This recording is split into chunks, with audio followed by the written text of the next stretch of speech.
Olá, tudo bem com você? Estou de volta para mais uma leitura de sublinhados e comentados do livro de Joyce Meyer, Campo de Batalha da Mente. Eu me chamo Adriana, seja muito bem-vindo. Capítulo 11, Uma mente duvidosa e descrente. Homem de pequena fé, por que duvidaste? Mateus capítulo 14, versículo 31. Admirou-se da incredulidade deles.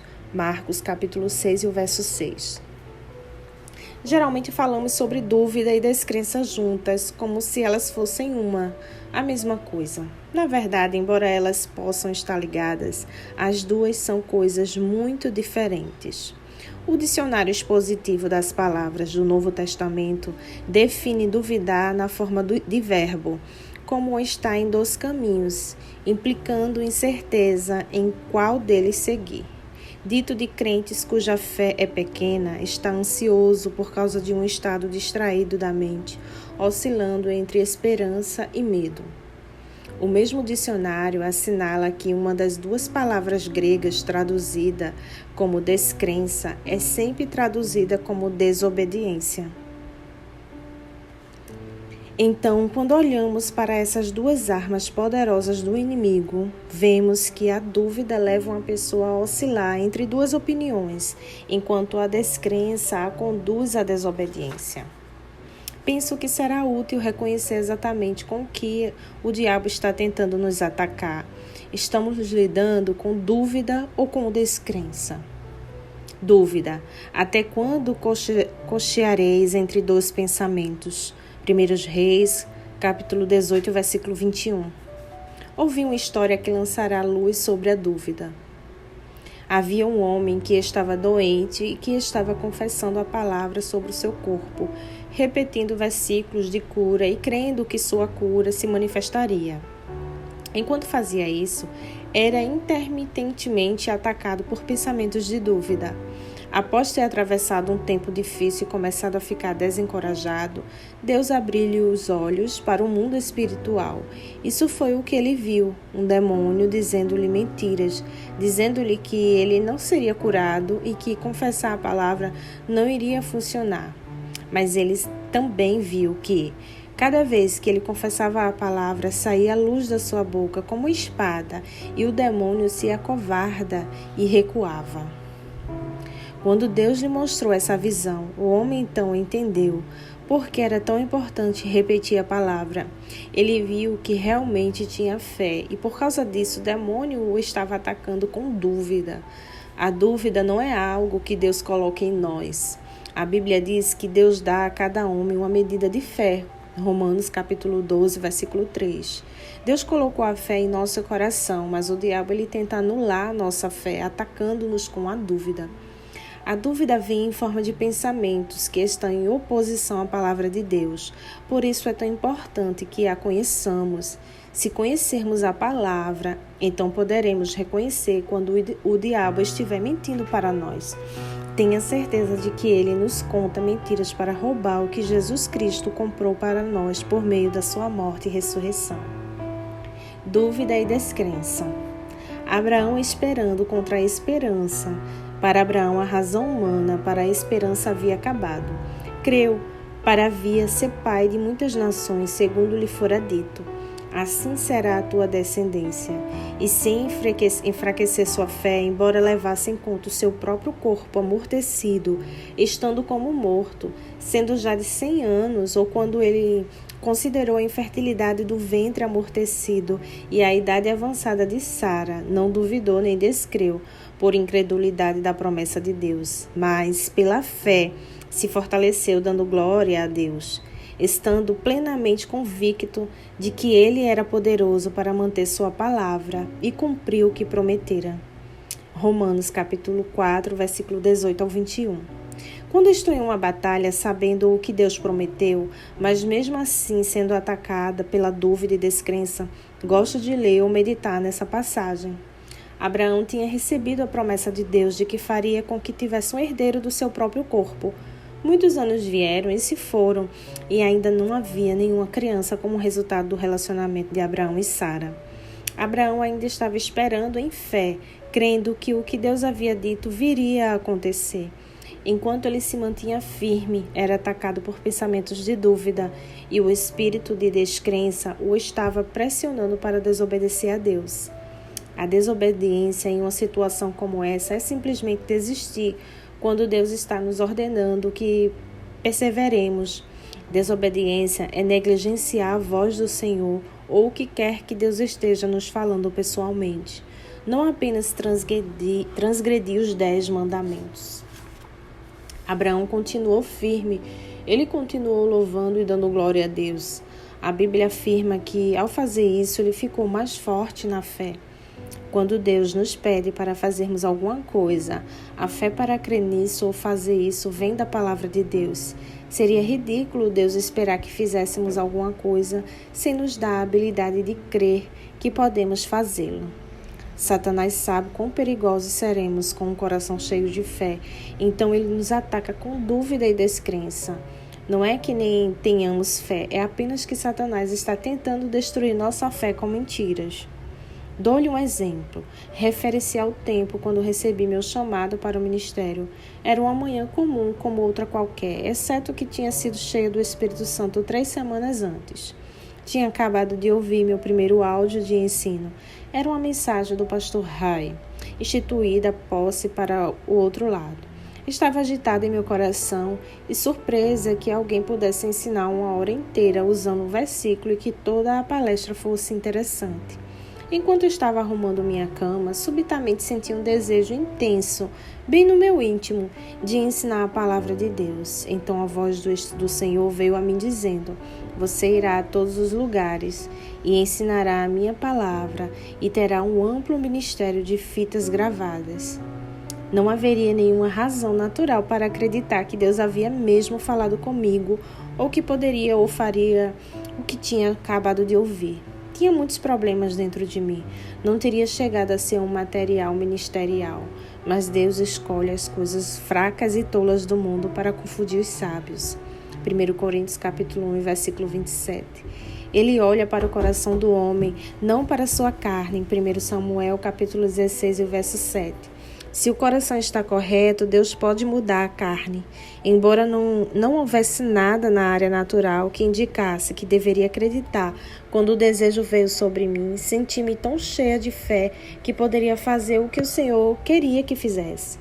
Quando Deus chama, Ele dá o desejo, a fé e a habilidade para fazer o trabalho, mas também quero dizer-lhe que durante os anos que passei em treinamento e em espera, o diabo me atacou regularmente com dúvida e descrença. Deus coloca ações e visões no coração do seu povo. Eles começam como sementinhas, assim como a mulher tem uma semente plantada em seu ventre quando ela fica grávida. Da mesma forma, nós nos tornamos grávidos, figurativamente falando, com as coisas que Deus fala e promete durante a gravidez. Satanás trabalha arduamente para tentar fazer com que abortemos nossos sonhos. Uma das armas que ele usa é a dúvida, a outra é a descrença. Ambos trabalham contra a mente. A fé é um produto do Espírito, é uma forma espiritual. O inimigo não quer que mantenhamos nossa mente em concordância com o nosso espírito. Ele sabe que se Deus colocar fé em nós para fazermos alguma coisa e se formos positivos e começarmos a crer consistentemente que realmente podemos fazê-la, então faremos um estrago considerável ao reino do mal. Continue andando sobre as águas. Entretanto, o barco já estava longe, em mar alto, a muitos estádios. Um estádio corresponde a aproximadamente 200 metros da terra, abatido e açoitado pelas ondas, porque o vento era contrário. Na quarta vigília, entre 3 a 6 horas da manhã da noite, foi Jesus ter com eles, andando sobre o mar. E os discípulos, ao verem-no andando sobre as águas, ficaram aterrorizados e exclamaram: "É um fantasma!" E tomados de medo, gritaram. Mas Jesus imediatamente lhe disse: "Tende bom ânimo, sou eu. Não temais", respondeu-lhe Pedro. Respondendo-lhe Pedro, disse-lhe: "Se és tu, Senhor, manda-me ir ter contigo sobre as águas." E ele disse: "Vem." E Pedro, descendo do barco, andou sobre as águas e foi ter com Jesus. Reparando, porém, na força do vento, teve medo e, começando a submergir, gritou: Salva-me da morte, Senhor! E prontamente Jesus, estendendo a mão, tornou-lhe e disse: Homem de pequena fé, por que duvidaste? Subindo ambos para o barco, cessou o vento. Mateus capítulo 14, versículo 24 ao 32. Enfatizei o último verso porque quero chamar sua atenção para o programa que o inimigo esboçou nessa passagem. Pedro, ao comando de Jesus, apressou-se a fazer algo que não havia feito antes. Para falar a verdade, ninguém, exceto Jesus, jamais havia feito isso. Isso demanda fé. Pedro cometeu um erro. Gastou muito tempo olhando para a tempestade. Ele ficou amedrontado. Dúvida e descrença o assediaram e ele começou a afundar. Ele gritou para que Jesus o salvasse e Jesus o salvou. Mas observe que a tempestade cessou assim que Pedro voltou para o barco.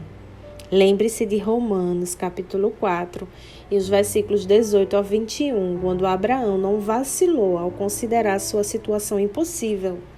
Abraão conhecia as condições, mas, diferentemente de Pedro, não creio que ele pensava ou falava nisso o tempo todo.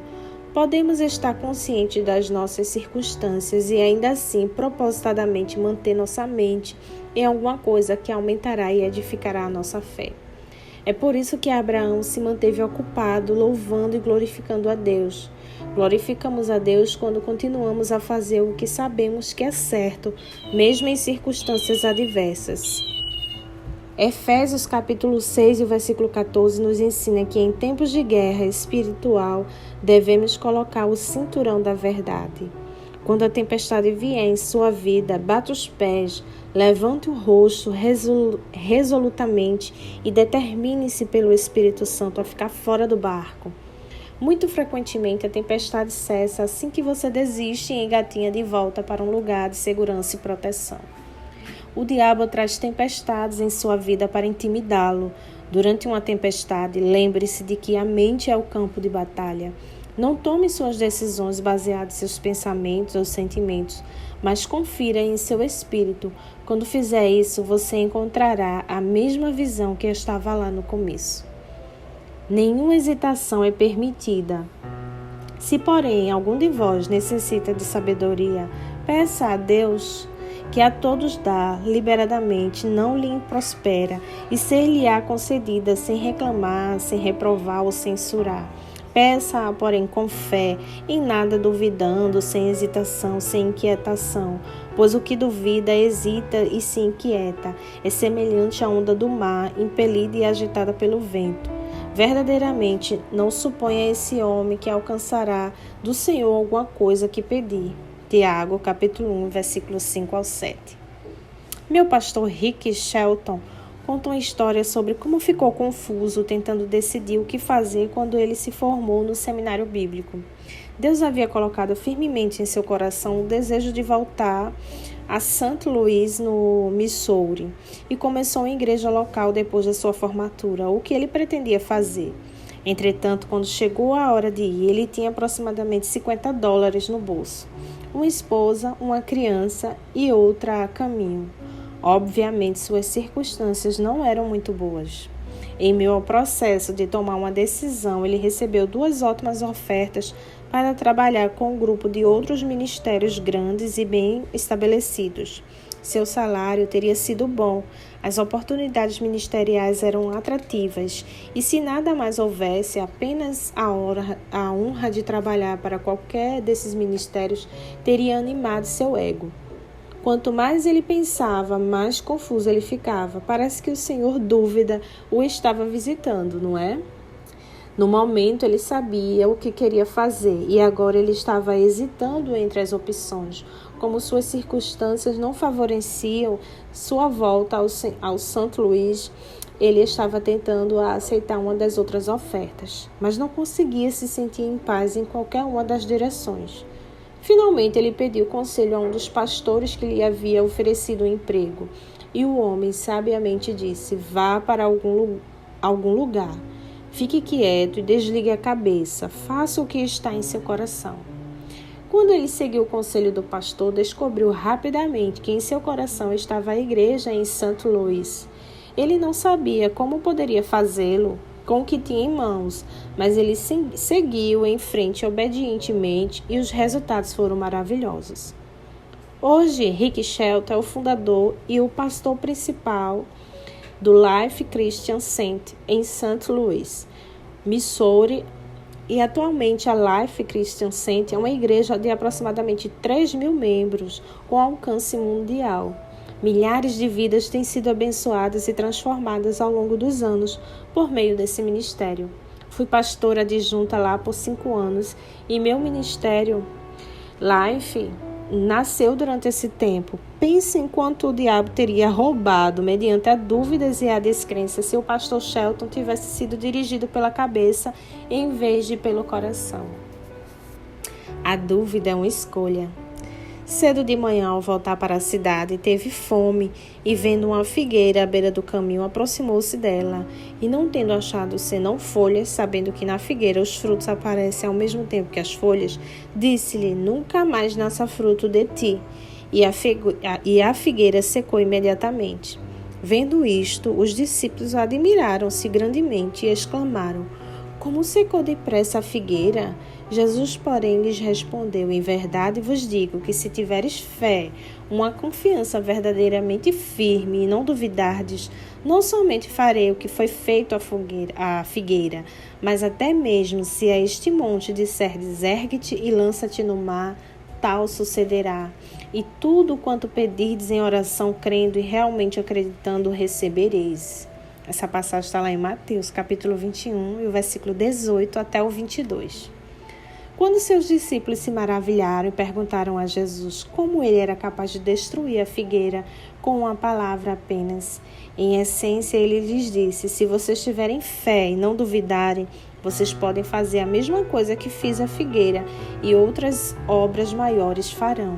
João capítulo 14, versículo 12.